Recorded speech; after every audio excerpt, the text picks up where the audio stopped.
Cranes are undisputably vital in modern construction. Welcome back to A. We'll be covering the world's most powerful cranes and what they're capable of.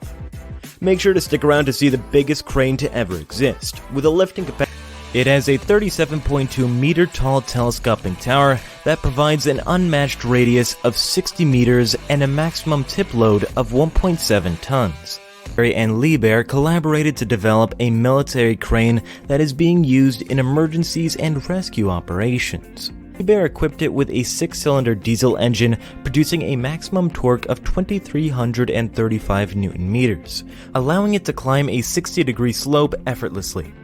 Moreover, its 35.7-meter-long telescopic arm is capable of lifting 36.6 tons at a distance of 11.4 meters.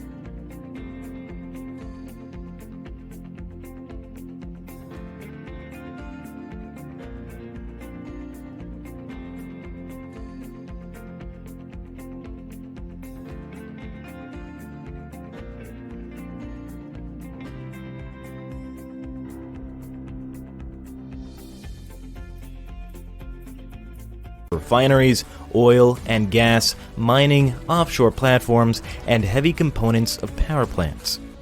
These cranes have a ring-based platform on which the crane is slewed using wheels. With hydraulic cylinders, the crane can switch from ring to straight rails.